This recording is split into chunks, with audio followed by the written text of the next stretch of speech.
I rise tonight to shine a light on the Metzger family from Kibbutz Nir Oz, which suffered the unimaginable loss of 38 members of the kibbutz, and from where a shocking 75 innocent people were taken captive by Hamas. That is almost 1/3 of the innocent hostages who were abducted by Hamas on October 7th. Two of those abducted were Tamar Metzger, age 78, and her husband Yoram, age 80, grandparents. Mrs. Metzger was released 2 days ago after 52 days in captivity.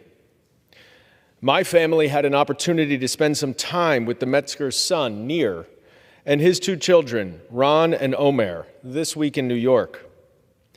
According to Nir, the Hamas terrorists, teenagers, she said, dragged his mom out of her bathroom, bashed her face in with a rifle, and severely injured her knees and legs as they violently took a 78-year-old woman to the tunnels of Gaza.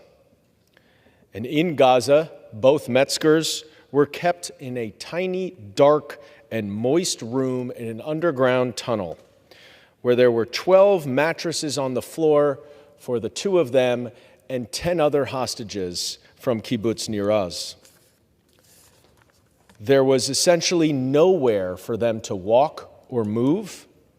They were not allowed to speak. And if they did speak, the terrorists would beat them. And this happened to a number of them, including 78-year-old Mrs. Metzger, at least one time.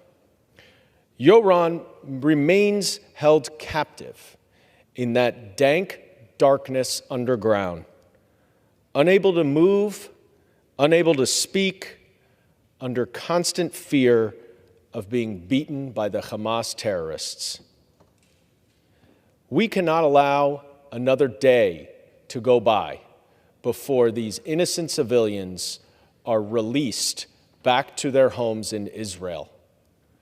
We cannot stop pushing and pressing Hamas to release them and putting pressure on allies and other countries in the Middle East, in Qatar, in Egypt, to put pressure on Hamas to release the illegally abducted civilians who are kept captive in the tunnels of Gaza without any light, without food, and without any ability to move around. It is time to bring them home. It is time to bring them all home.